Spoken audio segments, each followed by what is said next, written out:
effortlessly, lifted me over his shoulder. The air left my lungs, water flying all around us.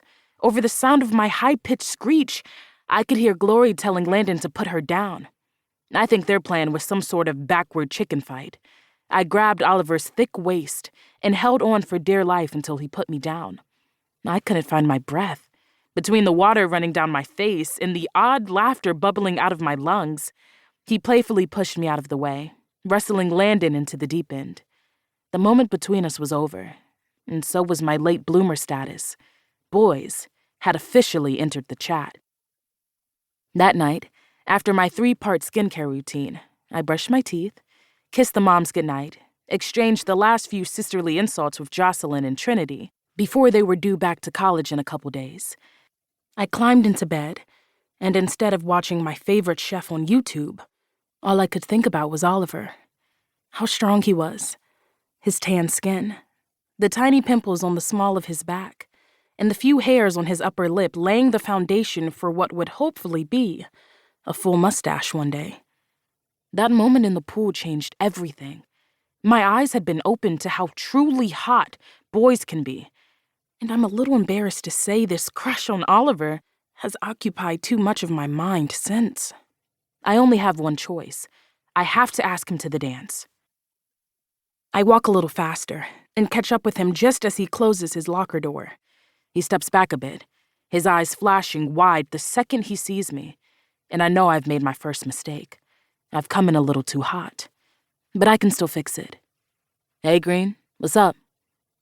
Hey, I breathe. How's it going? Good.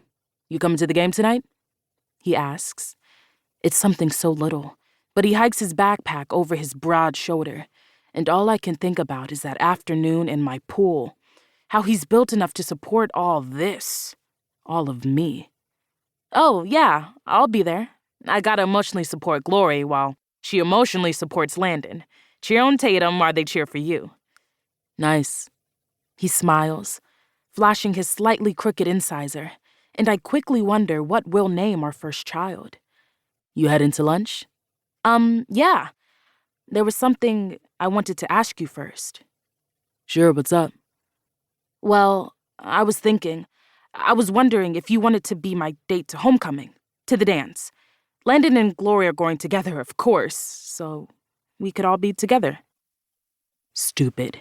My brain immediately shouts at me. This is not a group thing. It's you and Oliver, pure romance.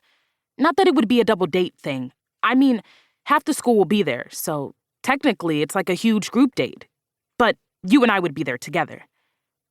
I finally close my mouth and give him a chance to answer. As I look up at him, I already know what he's going to say. It takes about 2 seconds for all the stages of yikes to jump across his face. Shock, fear, a desperate need for an escape, bargaining, then finally acceptance. I'm holding out hope as he winces and starts scratching the back of his neck, but my body is already working on its own physiological reactions to the blow that my mind still hopes isn't coming. My face feels all hot, and my throat feels like it's closing. Oh man, B, I don't think that's a good idea. Oh, I choke out. Yeah, I was actually going to ask Poppy Carlisle after lunch.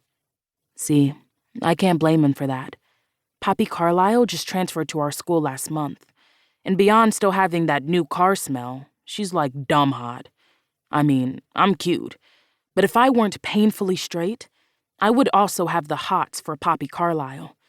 She's also newly single, having just kicked Jacob Yoon to the curb. I'm shocked she doesn't already have a date for the dance, but apparently she will. After lunch, when Oliver asks her. Oh, is all I can say. And I mean, aren't you scared of this? He asks, motioning between us. Lan said you'd rather chew off your own arm than let a boy touch you. Homecoming won't be much fun if you don't even want me to hold your hand.